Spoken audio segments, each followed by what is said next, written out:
di stage. Nah, dengar ya. Jadi jangan sibuk masuk kemana-mana live orang Indonesia, gitu kan? Macam mana itu Kokori, Winwan Nur dan Ainur Harahap? Kalau ada masalah dengan Winwan Nur, silakan stage video dia. Video dia dibuka untuk stage. Tunjukkan Video wajah, saya bagikan setiknya pendapat terbuka, kalian. video saya duetnya terbuka, tagnya juga terbuka, nggak kayak jantung pisang semua dinonaktifkan. Udah jelas ya yang di bawah ini ya, kalian dengar ya. Begitu. Jadi jangan bilang nanti kenapa kau nggak itu suruh nasihati Kokori. Nah, kenapa harus nyuruh Ketika saya disuruh begitu tuh saya merasa bodoh begitu. Mereka kok suka pakai mayang-mayang dan boneka-boneka, pakai pembantu, ya? Emangnya berani bayar berapa orang disuruh-suruh? Ya. Ya, silahkan kalian ya. Jadi jangan lagi masuk. Ini udah satu live dengan Kokori nih loh. Ya, jadi jangan kalian pikir saya itu yang nggak berdebat sama Kokori, terus membenarkan semua statementnya Kokori. Sedangkan kemarin di live-nya siapa yang Kokori kita bahas masalah kereta itu saya bantah loh. Ya, itu saya bantah loh Kokori begitu. Masalah kereta memang saya tidak terima karena hari-hari saya menggunakan transportasi.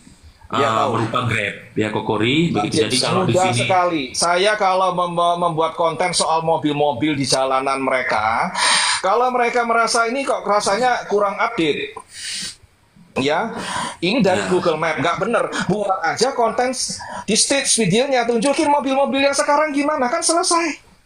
Iya. Kenapa seperti anak-anak yang gampang terluka, gampang koyak begitu? Karena kan mereka menyalahkan Kokori ini mengambil fotonya itu kan dari Google. Ya saya pun heran juga lihat jawabannya bang. Bikin video, stage video saya, tunjukkan ini loh Kuala Lumpur mobilnya mewah-mewah begitu. Ini dicokit mobilnya mewah-mewah. Nanti saya yang buat lah kalau gitu ya Kokori ya. Izin ya. Saya stage ya. Boleh. Bang James kalau mau stage video saya, buat video Bang James, tunjukkan ini loh Kokori, konten kamu ini kurang update. Ini kondisi di Kuala Lumpur, mobilnya kayak begini keren-keren. Ya sudah, toh selesai kan? Ya kenyataannya seperti itu Kokori, begitu. Karena yang Kokori ambil kemarin itu kereta tahun kapan itu? Wira-wira apa itu yang Kokori ambil gitu? Tapi begini, kalau siapapun yang berkeberatan, tinggal buat videonya, stage video saya, bagikan. Ini saya di Pineng, di Mall Guerni, ya, Guerni Plaza. Ini mobilnya ada Toyota Alphard, tapi ada herannya Mercedes. yang ngejawab setikan itu yang model-model kita orang-orang Indonesia, TikTokers. Seharusnya yang menyetik-nyetik video itu orang sebelah Asia. Iya ya, dari warga negara sendiri, bener ya. Seharusnya kalian dari warga negara sendiri kalian membalas PT-nya Kokori itu. Iya lah, kalian kan mempertahankan harga diri negara kalian. Kenapa harus pakai orang Indonesia? Jangan suruh-suruh kita orang WNI untuk berhadapan dengan WNI. Kalau kamu nggak suka sama konten saya tidak betul. Stage video saya, bagikan. Ini kereta-kereta, cakap elok-elok lah, tak payah marah-marah sama saya. Kokori, mohon maaf ya, ini kurang update. Ini foto 4 tahun yang lepas. Ini sekarang kondisi di KL, mobilnya mewah-mewah dan baru-baru selesai. Nah itu udah dijawab tuh sama si Boy. Sama si Boy udah dijawab, kami ada JP nanti yang jawab.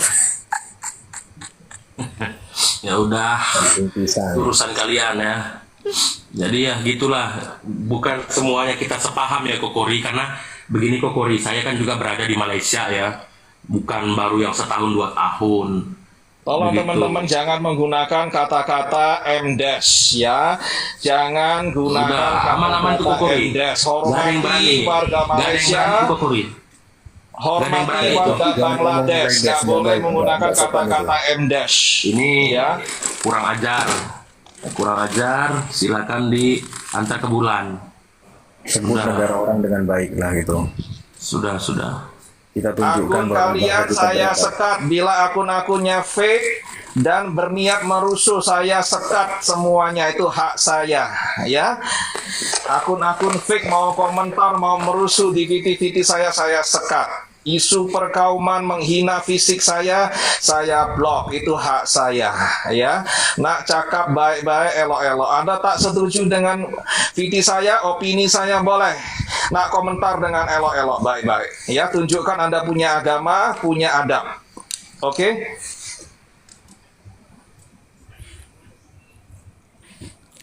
Ya udah didengar ya. Oke, ini yang typing katanya si Soki nggak dikasih cakap Soki. Soki dari tadi mau cakap nih, Soki cuma dengerin kok. Udah ngomong tadi. Saya Ya, sih, Sokinya yang nggak mau cakap. Ya. saya fokus ke jantung ini. Jantung hati. Nah, sama Soki. Tujuannya itu Soki. Kemarin Jadi sebenarnya ini yang ada orang yang mau melaporkan saya sebenarnya kemarin. Oh, melaporkan. Dia Kenapa? bilang katanya saya menghina raja. oh, Nah, terus saya bilang, kamu tunjukkan bukti kalau saya menghina rajamu. Tapi kalau kamu tidak menunjukkan bukti, saya bisa tuntut kamu balik. Ini dua orang ini mau melaporkan saya kemarin. Yang satu warga negara kita dan yang satu warga negara lain. Ya, saya selama di Malaysia. Soki ini posisi di mana? Di Malaysia, saya selama di Malaysia ini, ya, saya bersumpah demi agama saya, demi almarhum ibu saya tidak pernah menghina raja di Malaysia. Ya, saya sadar, saya rakyat Indonesia di mana bumi yang kupijak di situ langit kujunjung. Itu kami Indonesia. Dan saya tidak takut dengan ancaman-ancaman mereka ini. Mungkin ada orang-orang yang sakit hati karena saya tidak setuju dengan semua narasi dan statement yang dikeluarkan oleh Jantung Pisang. Saya waras, saya tidak akan setuju dengan cemohan-cemohan dia yang selalu menceritakan kekurangan bangsa ini. Tidak akan setuju saya. Seharusnya itu yang kita berantas tuh Soki. Itu tidak bisa dipilih. Kita punya harga diri kita, bos. Walaupun negara kita seburuk manapun, semiskin manapun misalnya, kita tidak boleh merendahkan apalagi menceritakan aib bangsa kita, keluarga kita kepada bangsa lain. Itu tidak baik cara seperti itu. Itu adalah cara pengkhianat itu. Dan orang-orang ini sebenarnya bahaya. Kalau dia hidup di daerah-daerah yang sangat ekstrim masyarakatnya, dia bisa jadi biang teroris orang seperti ini. Ya, bisa jadi karena kesannya itu bisa menghasut. Memang mungkin dia pintar merangkai kata-kata sehingga dia bisa menyangkal bahwa dia tidak menghina, dia tidak mencemooh. Tapi kalau diteliti narasinya memang mencemooh. Nah, yang satu lagi selalu membandingkan itu. Membandingkan bangsa kita dengan bangsa lain. Ini adalah cara-cara orang yang tidak punya bahan untuk ngonten sebenarnya.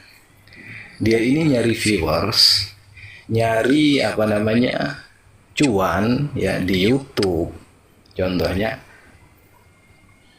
dari hasil mencela dan mencemooh dan membandingkan bangsanya sendiri. Ini orang-orang pengecut ini. Orang-orang seperti ini tidak pantas hidup di Indonesia. Kalau perlu KTP-nya dirobek aja, nggak usah pulang ke Indonesia. Kita orang Indonesia ini 280 juta, nggak butuh orang-orang seperti ini. Dan saran saya seperti ini. Mereka ini tidak perlu kita kasih panggung, bos ya. Biarkan mereka ini videonya sepi, ya kan? ya setuju. Nah, jangan bagi panggung karena mereka ini sebenarnya pintar. Mereka sengaja membuat hal-hal seperti ini, isu-isu seperti ini. Sebenarnya antara kita dengan negara tetangga ini dari dulu hubungannya baik-baik saja. Namun ketika ada beberapa oknum yang di media sosial ini seperti ini, dampaknya itu ada sedikit ketegangan. Namun di dunia nyata sebenarnya masih baik-baik saja sih. Nah, kita harus mencegah sebenarnya. Kita harus mencegah ya dari kalau bisa kita nasihatin, kita himbau gitu ya, barangkali dia sadar. Seburuk apapun itu tanah air dia, keluarga dia, ayah ibunya masih ada di negara kita. Yang sangat saya sayangkan adalah kenapa dia ini begitu pedenya membandingkan negara kita dengan negara lain. Dan semua yang ada dalam narasi video dia ini yang diceritakan adalah kekurangan bangsa kita. Dia tidak mau ceritakan kelebihan kita. Selalu Ini sisi konyol. negatifnya yang dia. Iya Mbak, ini konyol sebenarnya. Mereka ini munafik. Dan iya no konohan no itu saudara lu no nggak punya jamban no, saudara lu tuh miskin, saudara lu bahkan Sampai ke jadi bahan jamban. candaan. Sampai ke jalan-jalan katanya seperti ini. Mungkin ya dia sudah berapa puluh tahun nggak pulang ke kampungnya. Jadi dia berbicara 10 tahun yang lalu. Dia baru bicara sekarang, buka suara sekarang. Ini manusia jenis apa seperti ini? Jadi kalau merantau ke negara orang itu buatlah cara merantau. Tidak usahlah kita aneh-aneh. Ya. Kita mau bicara tentang ini, mau bicara tentang negara sampai nyenggol-nyenggol presiden, dari mulai Presiden Soekarno sampai Pak Jokowi disenggolnya. Katanya Indonesia ini tiap ganti presiden selalu nambah hutang. Lah, kontribusinya terhadap kita, terhadap negara kita itu apa? Ya. Kalau dia sudah memang merasa paling berguna, dia pergi ke kantor pejabat siapa, kayak kantor gubernur. Kalau dia mau langsung ya. pergi sendiri, iya. Ngapain dia kritik di negara orang? Nah, dia mengkritik di negara orang, terus dia juga nge-mention orang-orang Aceh yang ada di sana, kenapa nggak support saya, katanya di saat Win Wan Nur yang orang Aceh memburukkan negara Malaysia, sedangkan kalian cari makannya di sana, di sini. Dia bilang, lah, nggak semua orang opininya sama dia, nggak semua orang statementnya sama dia. Di saat orang-orang Aceh yang berniaga di sana nggak support dia, katanya dia berdiri sendiri membela negara di situ. Dia berdiri sendiri, nggak ada yang support dia. Nah itu kan dari situ aja kita udah tahu kalau dia itu memang menggiring opini orang sebanyak-banyak mungkin untuk membenci negara Indonesia. Karena memang di hatinya udah nggak suka Indonesia. Miris sekali Mbak orang-orang seperti ini. Dia lahir di Indonesia ya, membesar di Indonesia, sekolah di Indonesia, subsidi dulu masa kecilnya pasti sedikit banyak makan juga kan dari Indonesia. Setelah dia besar, merantau ke negara orang, dia lupa diri dan busung dada di situ. Kenapa ketika dulu di kampung dia nggak keluar-keluar? Kenapa baru saat ini ketika dia jauh di negara lain dia baru bisa berkeluar-keluar?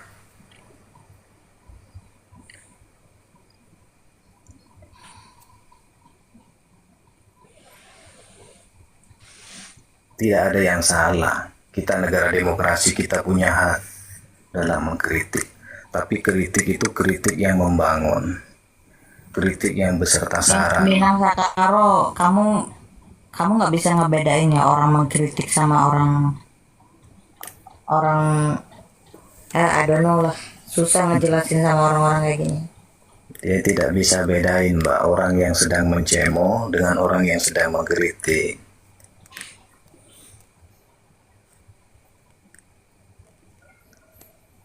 Ya jangan libatkan Malaysia Syah. Kalau kau tak mau dilibatkan, kau pun tak payah ikut campur.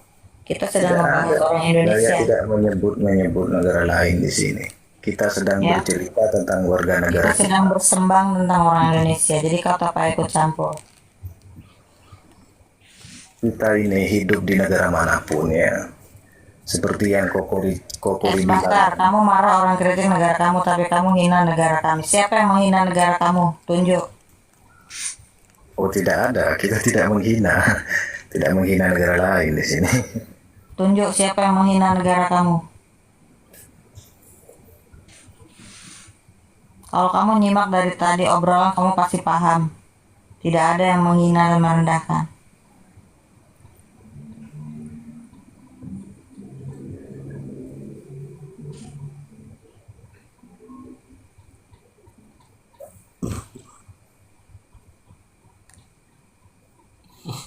Tengok itu komentarnya. Sebab kokori lah. Habis budak Iya, masih kejar nggak nyambung. kena tangkap. Aduh. Nggak apa-apa ya Kokori ya. Resiko bela negara ya kayak gitu ya Kokori ya. Gara-gara saya ditangkap. Kalau kamu resmi ya gak ditangkap lah. Kamu imigran gelap ya ditangkap mau di Singapura lebih lagi kamu dicambuk kalau imigran gelap. Betul nggak Kak Renita? Betul. Dicambuk nggak imigran gelap ya? Sebatan. Disebat kamu, ya. Macam-macam masuk Singapura secara kosong disebat. Tokenya kena hukum. Berapa dendanya toke? $6.000 ya Sing ya? 10.000. $10.000 Sing ya? Atau Bukan. 10.000 ringgit Malaysia aku. Di mana? Ngomong Maksudnya di Singapura, ngomong Singapura. Singapura saya nggak tahu. Singapura aku nggak tahu. Nah, itu saya baca-baca menurut websitenya Menteri Tenaga Kerja Singapura, pakai mati satu kepala 6.000 Singapura dolar atau hukuman penjara 12 tahun. Ya, atau kedua-duanya. Melanggar lagi dilipat 2 itu dendanya. Ya, patinya imigran gelapnya akan disebat, dicambuk, dipenjara, deportasi, di blacklist. Ya, Singapura bersih, nggak ada drama. Macam itu baru betul, ya. Majikan dihukum, patinya dihukum. Masuk negara orang secara ilegal kok minta aman, minta nggak diapa-apain. Terus nyalain saya kalau ditangkap. Lah, urusan dengan saya apa yang masuk kalian kok saya yang disalahin. Waktu berangkat dulu ke negara orang secara ilegal kan sadar itu salah. Sadar hukumannya apa, konsekuensinya apa. Kalau apes kena tangkap kok salah ya saya yang disalahin itu loh. Ya. Resiko. Nggak masuk Punya akal. saya sih.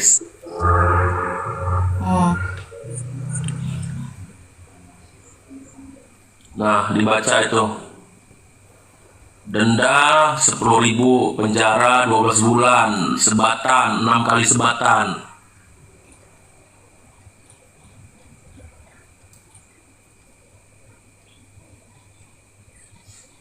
Itu yang baru ya.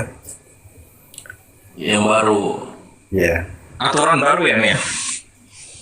Ya. Ya sekarang majikan memang didenda sekarang. Kalau melindungi pendatang tanpa izin. Tapi kemarin tuh lihat di berita katanya banyak majikan komplain yang apply work permit lama nggak keluar work permitnya. Tapi duit Banyak udah aku masuk. pergi ke Putrajaya kemarin itu. Karena majikan-majikan ini sebenarnya butuh kita. Hanya orang-orang yang pemikirannya rendah, dia dengan mudahnya mengatakan bahwa bangsa kita ini merempatlah beginilah. Kita bukan.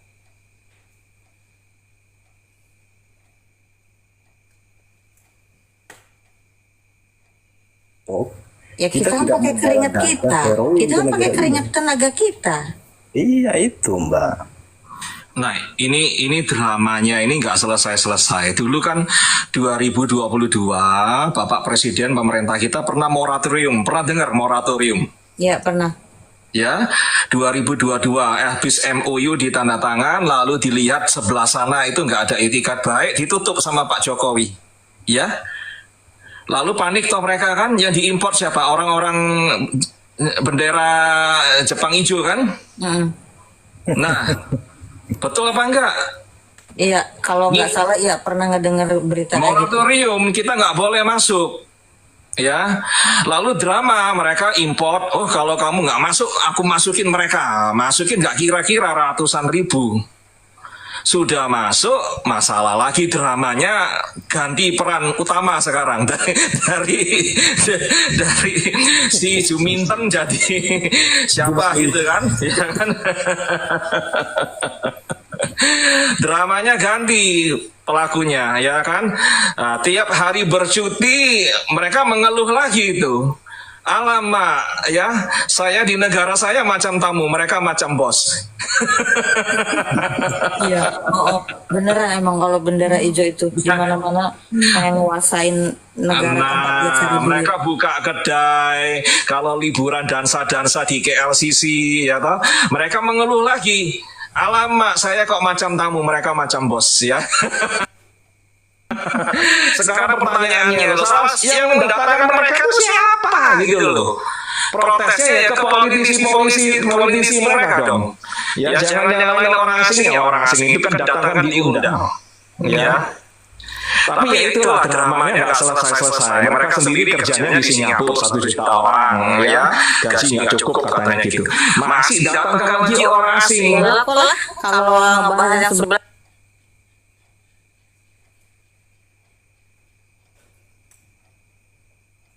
Inilah begitulah. Nah nanti kalau pulang semua orang asing ya komplain lagi, waduh kedai makan saya sepi.